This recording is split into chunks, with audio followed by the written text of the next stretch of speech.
Nous lisons Luc chapitre 13 à partir du verset 6 jusqu'au verset 9. Luc 13, 6 à 9. Nous lisons la parole du Seigneur. Il dit aussi cette parabole. Ici on parle de Jésus. Un homme avait un figuier planté dans sa vigne.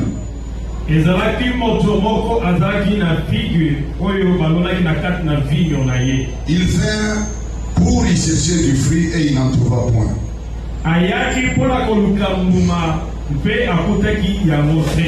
Alors il dit au vigneron, voilà 3 ans que je viens chercher du fruit à ce figuier et je n'en trouve point.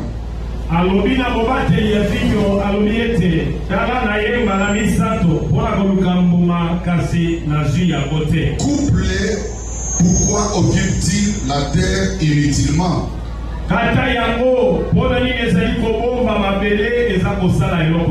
Les vignerons lui répondirent, Seigneur, laisse-les encore cette année.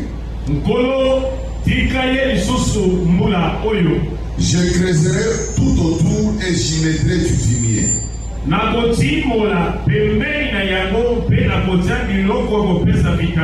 Peut-être à l'avenir donnera-t-il du fruit, sinon tu les couperas.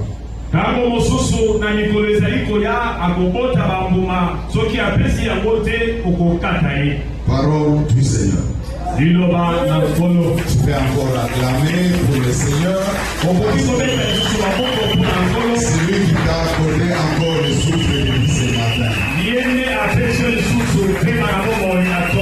Est-ce que c'est comme ça qu'on acclame pour celui qui nous a donné le souffle de vie ce matin?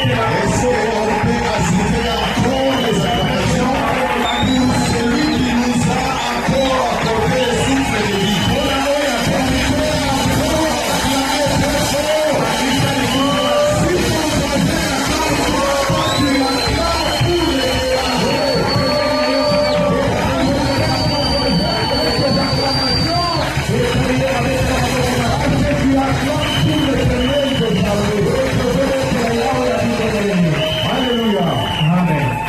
Voilà, c'est comme ça qu'on peut acclamer pour celui qui nous a accordé encore le souffle de vie.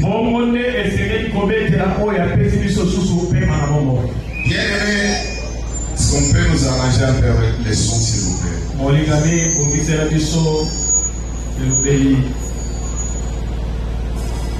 Dans cette parabole, Jésus illustre l'urgence de la conversion à travers l'image du figuier qui était planté dans la vigne.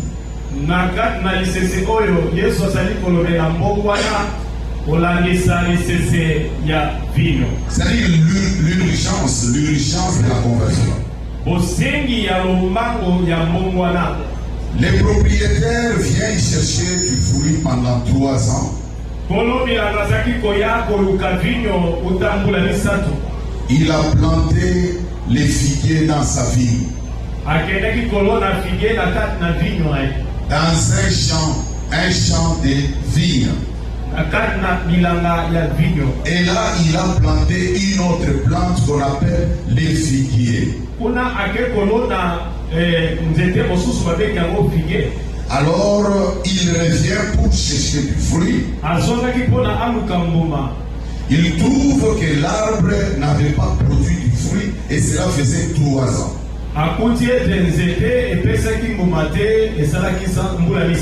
Il a jugé que cet arbre occupait inutilement le sol. Et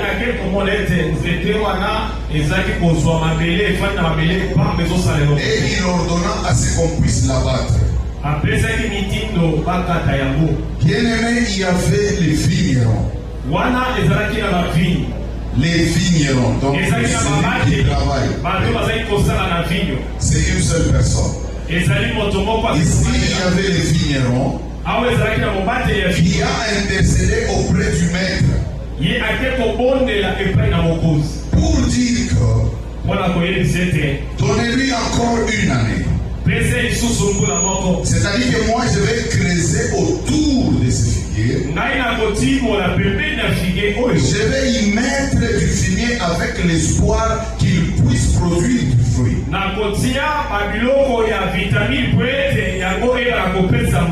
Afin que l'année suivante, quand tu viendras, que tu puisses y trouver du fruit. Bien-aimé, cette parabole nous enseigne aussi de la patience et de la miséricorde de Dieu.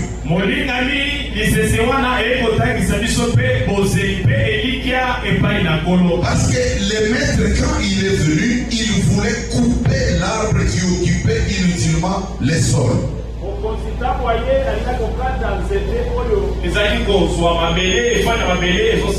Alors quand le vigneron a intercédé, donc il a plaidé, le maître a compris et il était patient.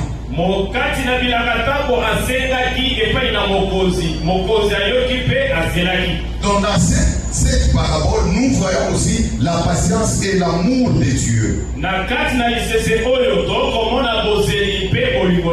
La compassion que notre Dieu a envers nous.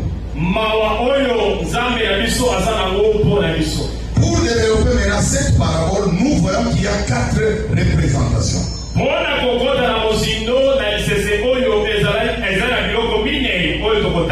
La première représentation, ici c'est Dieu qui représente le maître de la vigne. Le propriétaire de la vigne. C'est-à-dire dans cette parabole, quand on parle du propriétaire de la vigne, nous voyons Dieu. C'est-à-dire c'est lui qui a planté les figuiers au milieu de son champ, c'est Dieu. La vigne ici, bien aimé, représente la terre ou le monde. Écoutez, les figuiers n'étaient pas plantés au milieu d'autres figuiers. Les figuiers étaient plantés dans la vigne. Là où il y a d'autres plantes. Alléluia. Voilà pourquoi la parole de Dieu te dit que toi tu n'es pas de ce monde. Toi tu n'es pas de ce monde. Tu te retrouves dans ce monde, mais tu n'es pas de ce monde. Les figuiers se retrouvaient dans la vigne, mais pas au milieu d'autres figuiers, mais au milieu du champ de vigne. Alléluia. Les figuiers maintenant représentent l'homme. Ça représente l'homme qui ne met pas la parole de Dieu en pratique. C'est-à-dire l'homme qui ne travaille pas pour Dieu. L'homme, quand il écoute la parole de Dieu, il ne la met pas en pratique. C'est ce que le figuier représente ici. Donc la personne qui ne fait pas la volonté de Dieu. Une personne qui est égoïste, qui ne voit que elle-même. Alléluia. Ça c'est les figuiers. Les vignerons maintenant. Nous avons dit qu'il y a 4 représentations. La première représentation, c'est Dieu qui est le propriétaire du champ de la vigne. C'est lui qui a planté les figuiers. La deuxième représentation, c'était la vigne qui représente la terre ou le monde. La troisième représentation, c'est le figuier, l'homme qui ne met pas la parole de Dieu en pratique, malgré qu'il vient à l'église, malgré qu'il travaille pour Dieu, malgré qu'il fait tout ce qu'il peut faire, mais il ne met pas cette parole de Dieu en pratique. La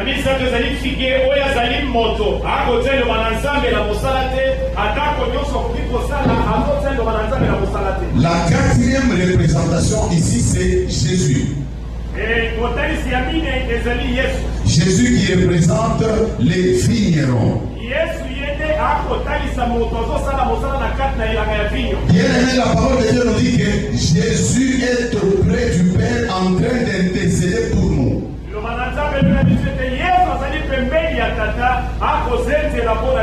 C'est ce que le vigneron a fait auprès du maître de ces champs-là.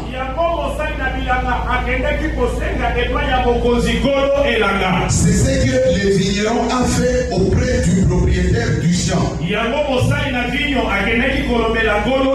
Il a intercédé. Il a dit non.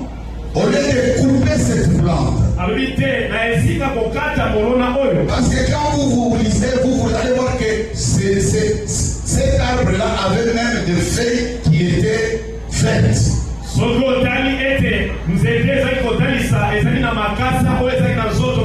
Ça dit que ça montre que ça doit produire. Mais ces feuilles-là, c'était juste l'aspect extérieur. C'est qu'on peut voir sur quelqu'un qui s'appelle chrétien. Dans l'aspect extérieur, c'est qu'on te voit là. Quand tu viens à l'église, tu es vraiment saint. Même quand tu te mets là où tu te mets, tu ne veux même pas parler avec les autres, tu es vraiment saint. Quand on commence à prier, tu es là, tu pries, les gens regardent même disent, mais Dieu descend seulement chez lui, mais pas chez moi.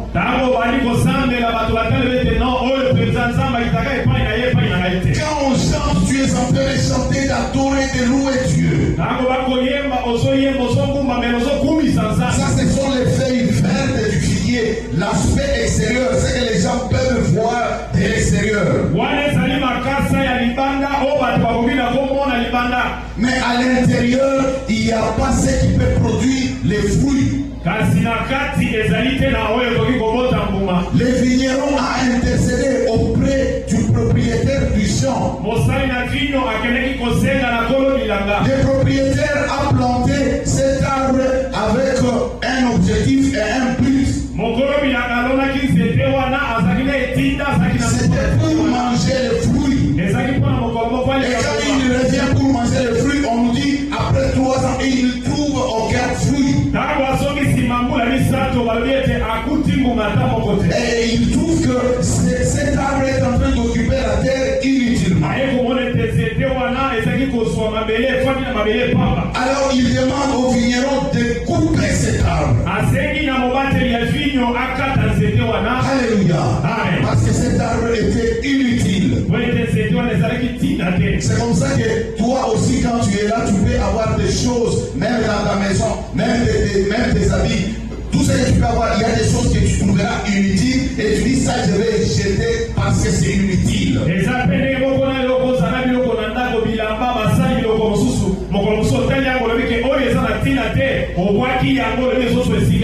Les propriétaires du champ avaient trouvé que ces figuiers étaient inutiles.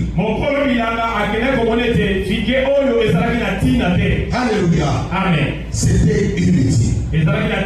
Il fallait le couper. Et le vigneron intercède. Il dit non, donnez-moi encore une année. Ce que je vais faire, je vais creuser autour du figuier. Je vais mettre les fumiers. Donne encore une année pour voir si réellement cet arbre va produire les fruits. Et si ça ne produit pas les fruits, alors en ce moment-là, on va les couper. Alléluia. Bien-aimé, si Dieu nous donne la vie, c'est avec un objectif. Si Dieu continue à renouveler le souffle de vie en nous, c'est avec un objectif.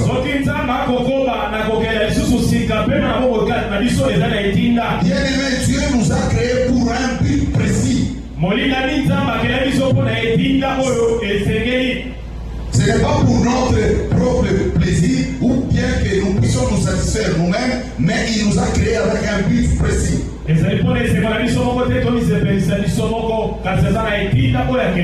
C'était pour satisfaire sa faim. Parce que nous devons produire les fruits que lui veut manger. Il a besoin de manger les fruits que nous produisons.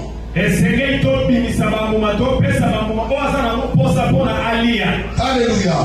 Dieu a mis beaucoup de richesses à nous. Il a mis beaucoup de choses. Il nous a donné le Saint-Esprit. Il nous a donné la santé. Il nous a donné toutes ces choses pour que nous soyons productifs. Et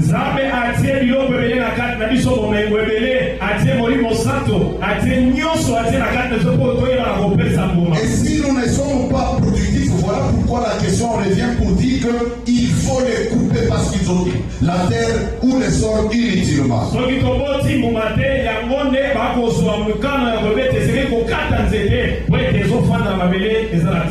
Alléluia. Amen. Alléluia. Amen. Mais le vigneron est là pour intercéder pour nous. Malgré que le vigneron intercède pour nous, bien-aimé, il faut savoir qu'il y a un délai. Toi, on t'a créé pour produire les fruits. Tu ne veux pas produire les fruits. Quand on va intercéder pour toi, c'est avec un délai. C'est-à-dire, on dit non, on lui laisse encore le temps. Ici, les vignerons avaient demandé pour une année. Qu'on laisse encore une année pour cette plante. Quand lui va mettre les figuiers, on voit si ça va produire. Si ça ne produit pas, on va les couper. Alléluia. Donc il y a un délai bien-aimé. Il y a un délai bien-aimé. Souvent dans cette parole, je suis en train de parler de la parabole du figuier stérile. Celui qui veut mettre le titre, tu peux mettre la parabole du figuier stérile. Bien aimé, il ne faut pas confondre, parce qu'il y a aussi la parabole du figuier que Jésus avait maudit. Mais moi, je parle ici de la parabole du figuier stérile.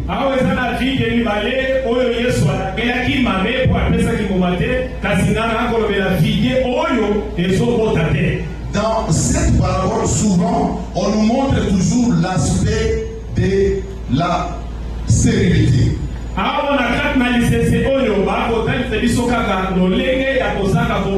Donc je voulais dire que beaucoup de gens exploitent beaucoup plus l'aspect de la stérilité.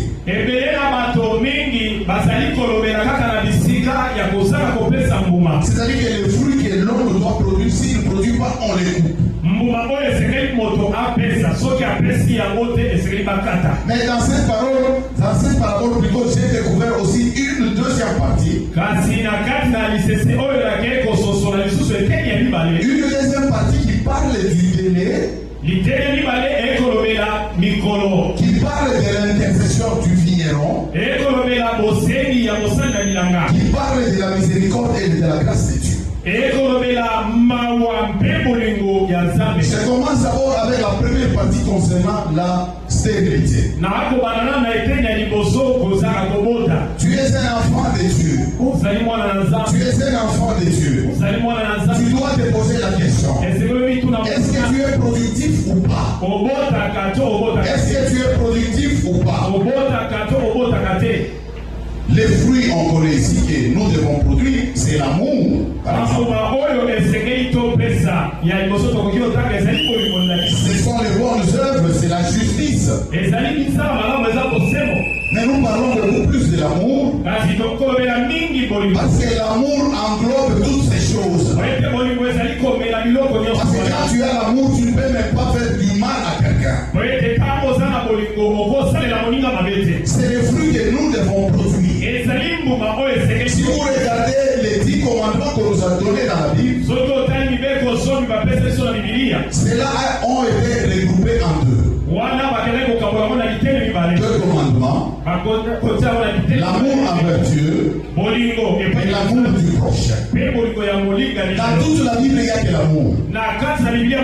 Parce que si tu as l'amour, tu ne peux pas voler.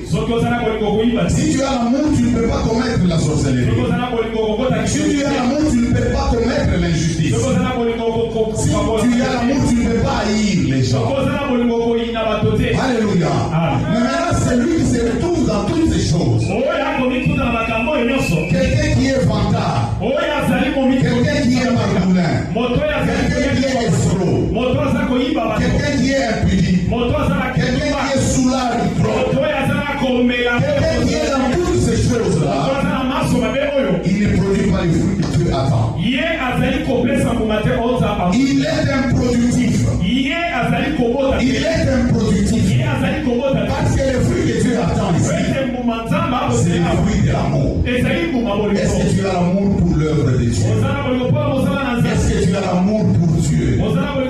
Est-ce que tu aimes Dieu plus que toutes choses? Il y a des gens qui aiment la créature plus que les créateurs.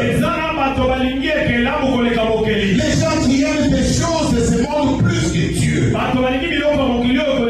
n'est pas ces fruits-là que Dieu attend.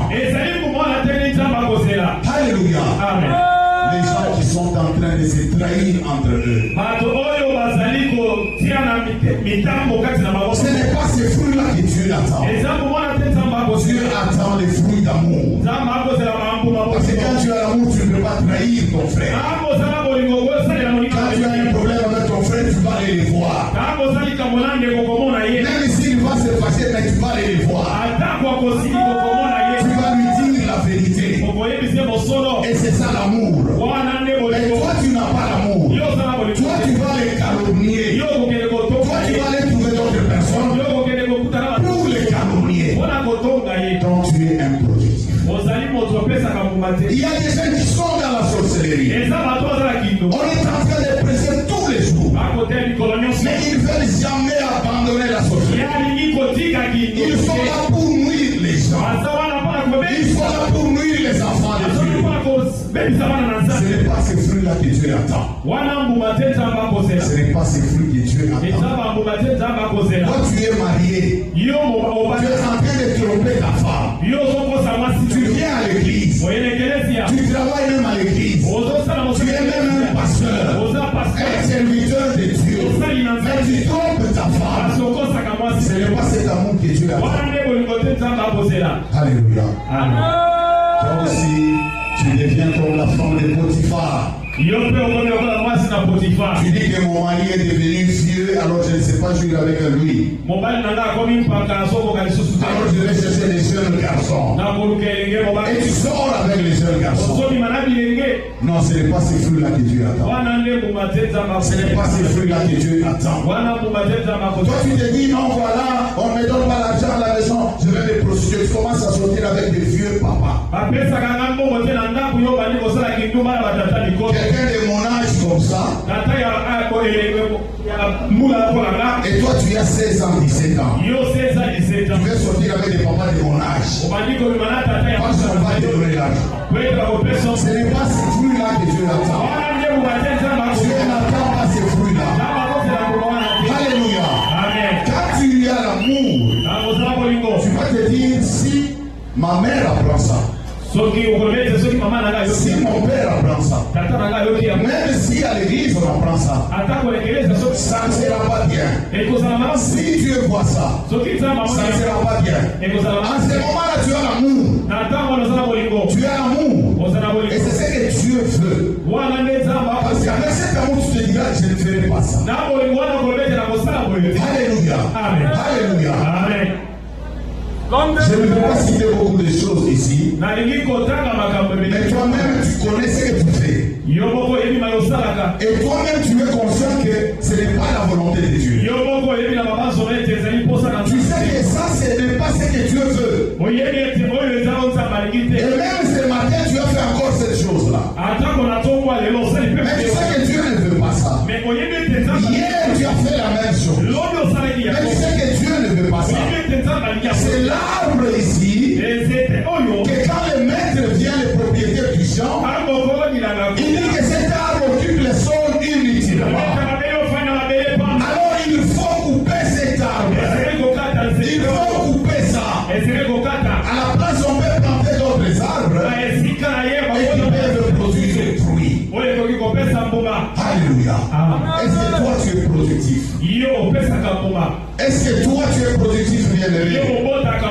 Ça fait beaucoup d'années que tu pries. Ça fait beaucoup d'années que tu pries. Mais est-ce que tu es productif? Tu es productif. Et ce qui est encore bizarre chez toi, c'est que tu vas même détruire l'œuvre de Dieu. Avec tes calomnies, avec tout ce que tu es en train de faire, tu es en train de détruire l'œuvre de Dieu. Peut-être que tu le sais ou soit tu ne le sais pas. Mais moi je t'informe que ton comportement là détruit l'œuvre de Dieu. Alléluia. Alléluia. Regarde en toi-même, bien-aimé. Est-ce que tu produis des fruits ou bien tu es stérile? L'homme stérile, c'est quelqu'un qui a reçu toutes les grâces de Dieu. Toutes les grâces pour réussir. Mais il reste inutile et infructueux. Quelqu'un qui est égoïste. Quelqu'un qui est orgueilleux. Quelqu'un qui est méchant. Quelqu'un qui est impudique. Quelqu'un qui est voleur. Quelqu'un qui est calomniateur. Un avare. Celui qui ne produit pas les fruits que Dieu a. Bien-aimé, Dieu veut se nourrir de tes fruits. Et tu es celle qui occupe la terre inutilement. Nous savons qu'il y a une parabole aussi du figuier. Jésus avait maudit cet arbre-là parce que l'arbre n'avait pas de fruits. Un arbre qu'on plante, c'est avec utilité. Il y a quelqu'un qui peut planter l'arbre dans sa parcelle pour dire que c'est pour avoir l'ombre. Quand il fait chaud, je vais aller le reposer là-bas. Mais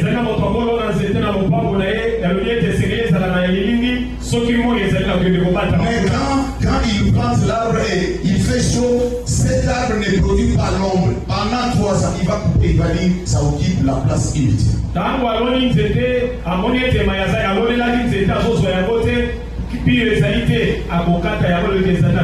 Toi tu produis, tu vas planter des manguiers. Tu te dis, après 2 ans, 5 ans, je vais commencer à vendre des mangues. Et après 2 ans, 5 ans, il n'y a pas de mangues.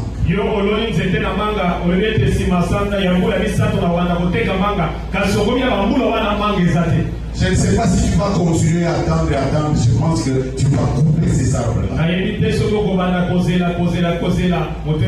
Parce que ces arbres sont inutiles. Alléluia. Alors tu dois maintenant faire un examen de conscience.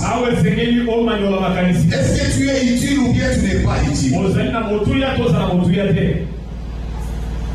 Le Seigneur a demandé à ce qu'on puisse te couper. Avant qu'on puisse te couper, moi je te donne un conseil. Commence d'abord toi-même par couper tout ce qui n'est pas productif dans toi. Avant que le Seigneur vienne te couper, coupe tout ce qui n'est pas productif en toi. Peut-être quand il viendra maintenant pour te couper, il va trouver que tout ce qui n'était pas productif, tu vas déjà couper. Et en ce moment-là, tu es resté maintenant productif. Commence par couper tous ceux qui sont inutiles dans ta vie. Tous ceux qui ne produisent rien dans ta vie. Les relations inutiles qui ne produisent rien dans ta vie, tu dois les couper. Des comportements ou des habitudes qui n'apportent rien dans ta vie, tu dois commencer à couper ça. Même des affaires qui sont stériles, qui ne produisent rien, tu dois couper ça. Alléluia. Le temps que tu perds dans des futilités, le temps que tu perds dans des vidéos bizarres et autres, tout ça, tu dois couper ça.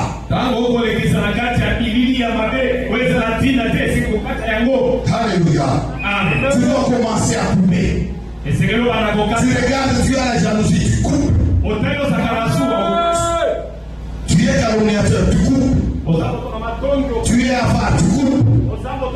Tu es sorcier, tu coupes. Tu coupes toutes ces choses. Parce que le Seigneur t'a donné du temps. Bien-aimé, si tu existes encore sur la terre aujourd'hui, laisse-moi te dire que ce n'est pas ta volonté.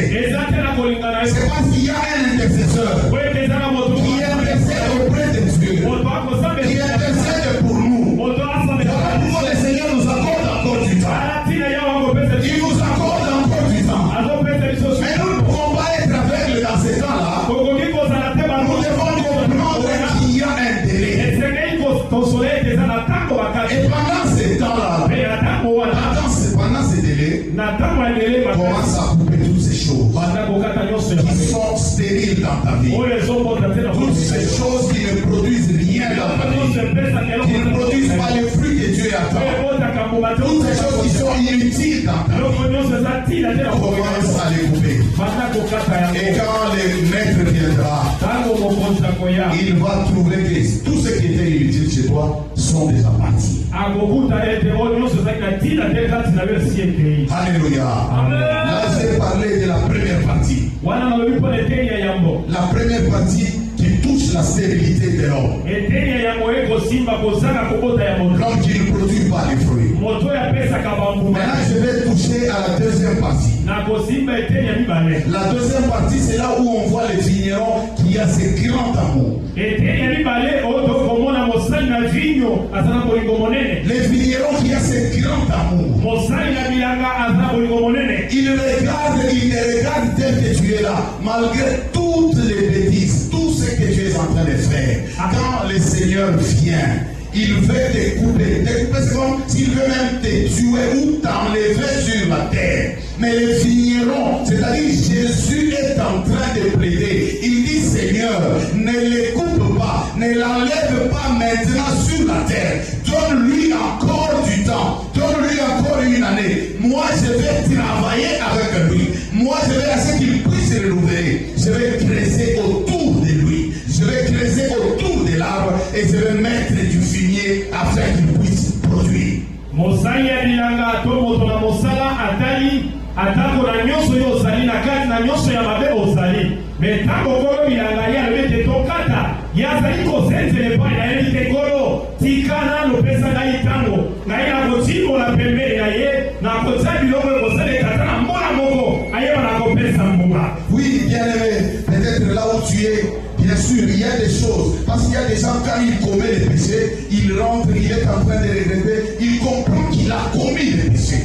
molingani ntango mosusu eza na makambo ozali kosala pembeni na yo eza na moto mosusu soki asumuki azongi nsima makanisi na ye eyebisi ye ya solo asumuki. Peut-être il y a des gens qui ont vu ce que tu as fait de mal. Ils ont vu ce que tu as fait de mal parce que tout le monde connaît. Ces gens-là sont en train de te calomnier. Ces gens-là sont en train de parler du mal contre toi. Ils te trouvent inutile. Ntango mosusu osali makambo oyo bato mosusu bamoni ete ezali mabe batikali bazotonga yo bamoni ete makambo yo ozosala oza ntina te. Laisse-moi te dire maintenant, bien-aimé, même si tout le monde te trouve inutile à cause de ta vie, à cause de ce que tu es en train de faire, quand bien même qu'on n'encourage pas ça, mais les gens te trouvent moins sérieux et inutile, je te dis qu'il y a quelqu'un qui est en train d'intercéder pour toi, mais avec un délai. molingani atako bato bamoni otina te makambo yozosala bato bamoni otina te bato bazotiola yo bazomona yo na esika te tika nayebisa yo nakoloba te mpona kotindika o kaka na kati ya mabe wana kasi nazo biso eza moto atikeli yo ntango kasi ntango yango eza moke. Je te rappelle encore, bien-aimé, si tu t'es réveillé ce matin, ce n'est pas avec ta force.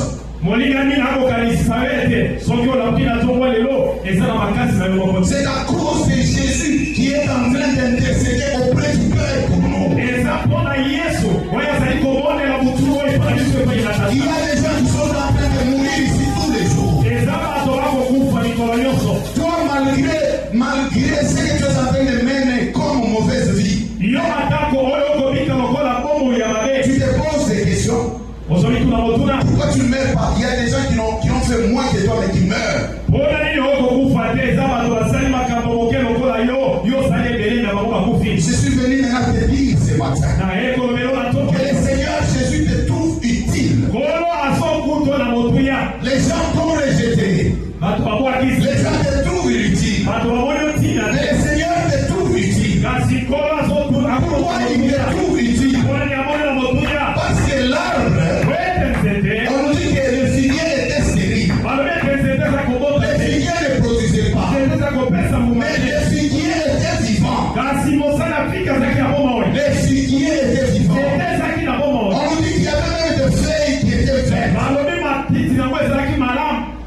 figuier n'était pas séché.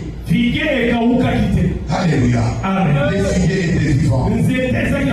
Toi aussi tu es vivant. Toi aussi tu es vivant. Malgré que tu ne produis pas les fruits, malgré l'aspect extérieur qu'on voit, les gens voient que tu es chrétien. Les gens voient que tu es enfant de Dieu. Mais en toi-même, il n'y a pas de fruits. Parce que tu es vivant.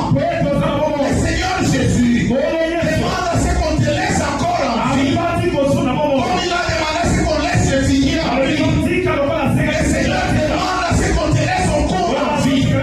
Pourquoi on doit te laisser en vie? Parce que lui, il veut commencer une nouvelle vie avec toi. Il veut commencer une nouvelle vie avec toi. La parole de Dieu nous dit qu'il va creuser autour. Mais il va creuser autour. Et regardez l'arbre. Ici, on nous parle d'un figuier. Il y avait plus de 3 ans. Parce que l'arbre ne pouvait pas produire les fruits en une année. Le propriétaire est revenu 3 ans après. C'est-à-dire que l'arbre était planté et l'arbre grandissait. Donc nous considérons que l'arbre avait même plus de 3 ans. Alléluia. Mais l'arbre ne produisait pas de fruits. Le vigneron a proposé. Il a dit, je vais creuser autour. Regardez quelqu'un quand il creuse autour. Donc il y a un vide qui reste. Il y a un vide qui reste. Alors là, je veux t'informer. Je vais t'informer. Parce que le Seigneur plaide pour toi. Parce qu'il veut commencer une nouvelle vie avec toi. Il va commencer d'abord par creuser. C'est-à-dire enlever une partie de la terre. Bien aimé dans cette vie, ne t'étonne pas que tu vas perdre même des amitiés que tu aimais. Des gens que tu aimais. Parce que le Seigneur va te séparer. Quand il a creusé, c'est-à-dire il a séparé l'arbre avec une partie de la terre. Et il y avait un vide. Peut-être qu'il y avait aussi des racines superficielles. Des racines qui étaient autour là, qui étaient superficielles. Parce qu'avec d'autres arbres, on ne voit pas les racines seulement dans le sol. Il y a même des racines qui sont directement attachées à l'arbre et qui sont superficielles. Quand le vigneron est en train de creuser, c'est-à-dire qu'il est en train de couper aussi ses racines. Il est en train de couper aussi ses racines. Ce qui veut dire, bien aimé, il y a des amitiés que tu dois perdre. Mais pour gagner la vie éternelle, il y a des choses que tu dois perdre pour gagner la vie éternelle. Il y a des choses que Jésus va couper dans ta vie pour avoir la vie éternelle. Il va couper ces choses parce qu'il est en train de te préparer. Il apporte les fumiers. Il apporte les fumiers. Alléluia. Il apporte les fumiers. C'est-à-dire que le Seigneur ajoute quelque chose en toi. Bien aimé, avec la vie que tu as, je suis en train de te dire maintenant, si tu acceptes, parce que le Seigneur on accepte, si tu acceptes que le Seigneur entre dans ta vie, laisse-le creuser autour de toi. Laisse-le creuser autour de toi. Si les figuiers pouvaient parler, pouvaient dire à Jésus, quand tu es en train de creuser ici, je vais tomber. Laisse-le creuser pas. Voilà pourquoi je te dis maintenant. Ne dis pas à Jésus de laisser le travail qui va commencer. Il va commencer un travail dans ta vie. Il va commencer un travail dans ta vie. Il va commencer à creuser autour de toi. Il va commencer à creuser autour de toi. Et il y a des choses que tu vas perdre. Il va enlever la terre inutile et il va jeter. Il va enlever la terre inutile et il va jeter. Il y a des choses qui vont te quitter. Il y a des gens qui vont te quitter. Alléluia. Mais toi ne dis pas à Jésus, laisse-moi ces gens sinon je vais mourir.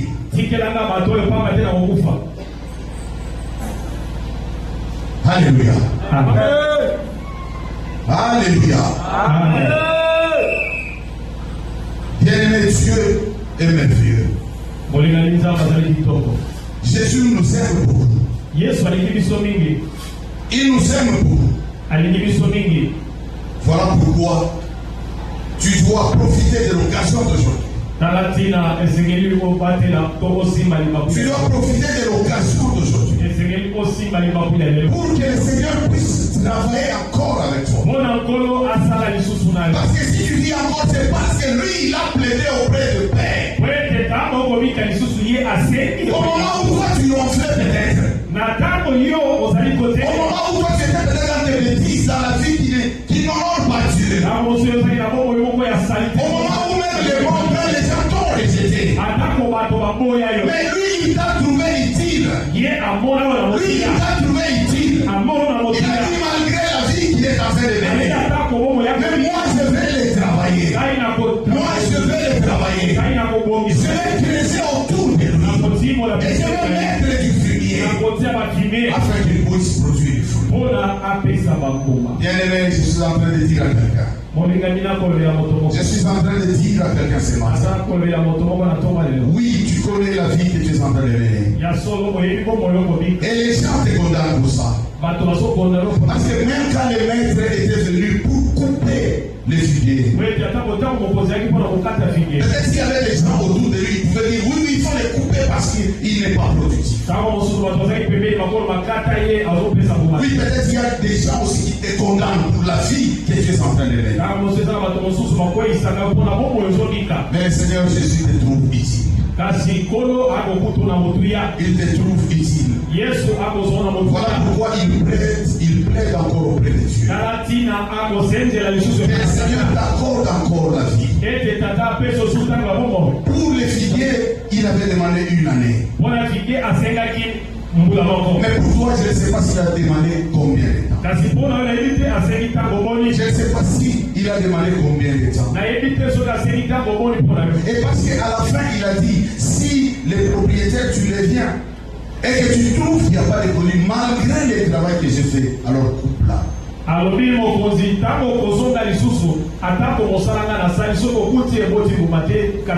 C'est-à-dire que le Seigneur t'a donné encore une deuxième chance.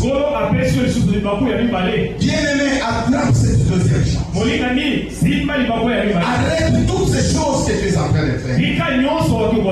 Commencez à couper tous ceux qui sont inutiles dans ta vie. Coupe tous ceux qui sont inutiles dans ta vie. Et tu vas permettre à ce que le Seigneur puisse bien creuser autour de toi. C'est-à-dire qu'il va commencer une nouvelle vie avec toi. Parce que tu ne produisais pas. On t'a créé pour produire, tu ne produisais pas. Le Seigneur Jésus veut commencer une nouvelle vie avec toi. Il dit Seigneur, laisse-les d'abord. Laisse-les d'abord. Moi je vais travailler avec lui. Je vais faire un travail. Parce que creuser c'est faire un travail. Je vais faire un travail avec lui. Bien-aimé, laisse Jésus faire ce travail auprès de toi. Il va te séparer des choses. Il va même te séparer des gens. Parce qu'il veut que tu puisses produire des fruits. Il veut que quand le propriétaire viendra, qu'il puisse se trouver productif. Alléluia. Amen. Si tu lis les derniers versets, Matthieu chapitre 24, à partir du verset 36 jusqu'au verset 39, ici, on nous parle du jour et de l'heure que personne ne connaît. On dit, ce qui était arrivé, ce qui arriva du temps de Noé, arrivera de même lors de l'avènement du Fils de l'homme.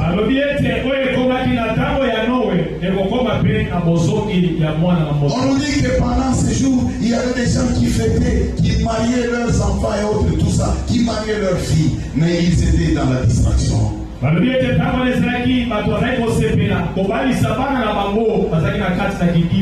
Alléluia. Amen. Quand les déluges étaient venus, c'était déjà trop tard. Personne ne connaît l'heure ni les jours. Tu ne connais pas l'heure ni les jours. Mais ce que tu peux finiront. Jésus-Christ plaide pour toi afin que tu vis encore. Mais tu ne sais pas pour combien de temps.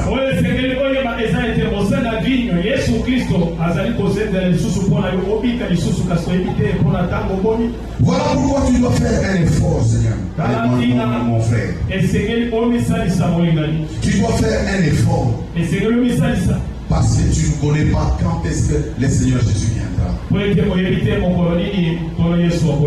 Alléluia. Amen. Nous avons suivi les témoignages de notre frère Béni ici. Il a connu un accident.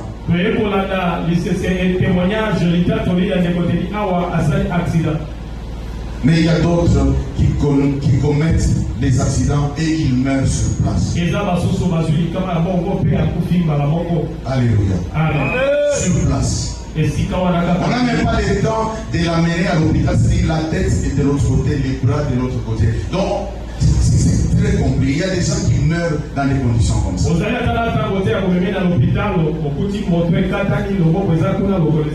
Mais Dieu a fait grâce à notre frère. C'est comme ça que Dieu te fait aussi grâce. Peut-être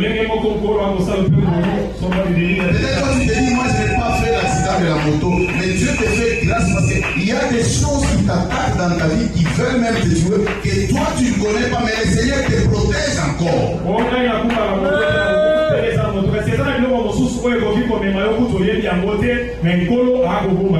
Bien-aimé, si on t'ouvre les yeux spirituels et que tu puisses regarder même les gens qui sont autour de toi, tu peux même prendre la machette et tuer quelqu'un.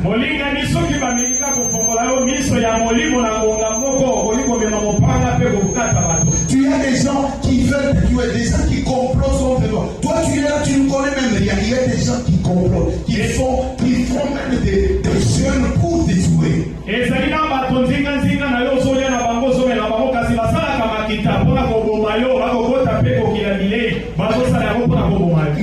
qu'est-ce que toi tu fais pour les empêcher? Parce que toi tu ne connais même pas les complots qu'ils sont en train de faire. Mais c'est le Seigneur Jésus-Christ qui est en train de combattre pour toi et parce qu'il te trouve utile malgré ta mauvaise vie. Il te trouve utile et il veut faire quelque chose avec toi.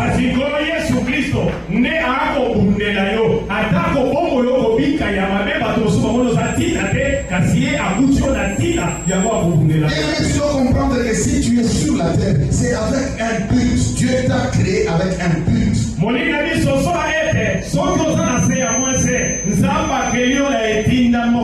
Et tu dois comprendre ce que tu dois faire sur la terre.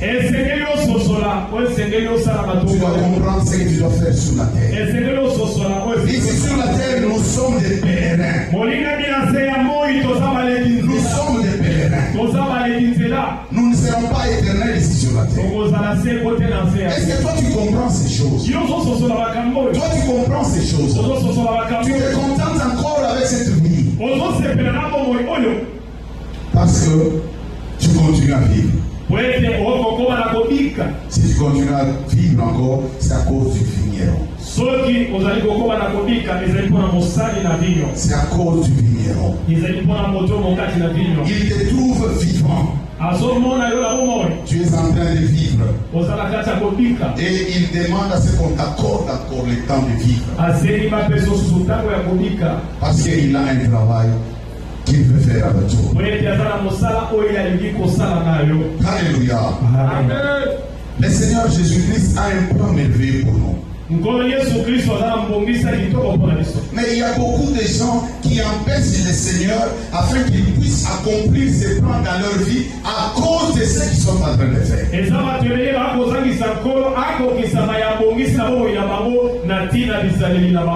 Si tu étais inutile, il allait déjà. Qu'est-ce qui peut l'empêcher? Qu'est-ce qui peut l'empêcher? Il peut t'enlever sur la terre. Au moment où je te parle, il y a même des bébés qui naissent et qui meurent. Il y a des gens qui sont morts avec moins d'âge que toi.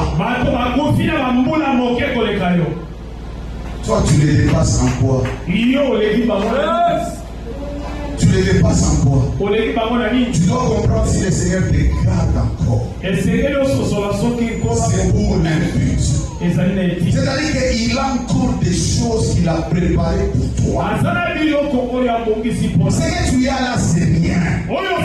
Et même ce que tu trouves dans cette vie là, c'est bien. Le Seigneur a préparé de grands projets pour toi. Les gens qui te trouvaient improductifs, tu vas produire des fruits. Si tu laisses Jésus faire ce travail autour de toi, bien aimé, tu seras productif. Les gens commenceront à venir. Ils disent, mais ce type est improductif. Mais ils vont s'étonner. Parce que tu es devenu productif. Parce que tu as laissé Jésus faire ce travail. Je demande à quelqu'un de laisser Jésus faire ce travail autour de lui. Peut-être c'est une fiancée que Jésus va couper. Peut-être c'est un fiancé que Jésus va couper. Peut-être c'est un travail que Jésus va couper. Parce qu'il y a des choses que Jésus va couper, mais tu vas te dire, mais je vais laisser comment? C'est comme l'arbre là qui pouvait dire, mais tu es en train de crescer, mais arrête, tu continues toujours, mais tu vas aller très loin et je resterai comme ça, je peux tomber.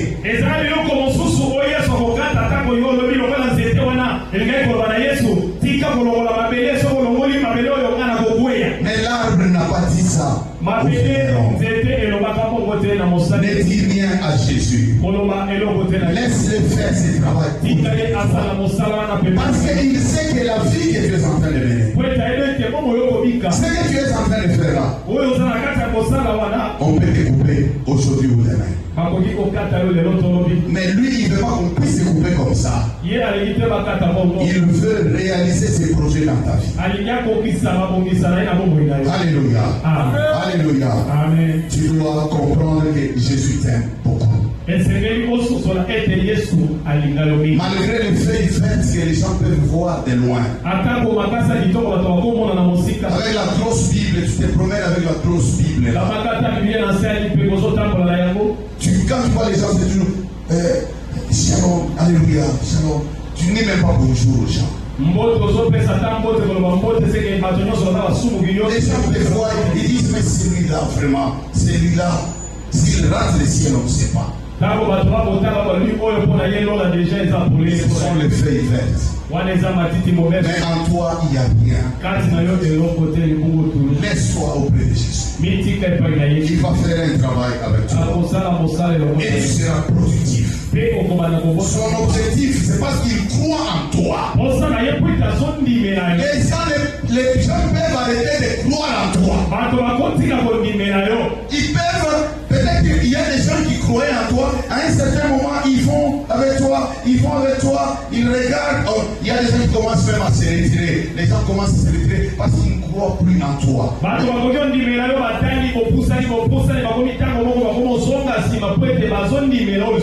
Mais Jésus, pendant ce temps que les gens rentreront et reculeront, Jésus, lui, il te trouve utile. Lui, il avance et il fait travailler.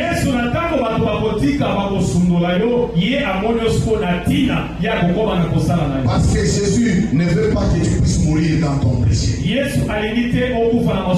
Jésus ne veut pas que tu puisses mourir dans la vie que tu es en train de vivre. Jésus est allé préparer de la place pour toi. Il ne veut pas que ta chaise, ta place là où il a préparé, il ne veut pas que ça reste vide lors de son avènement.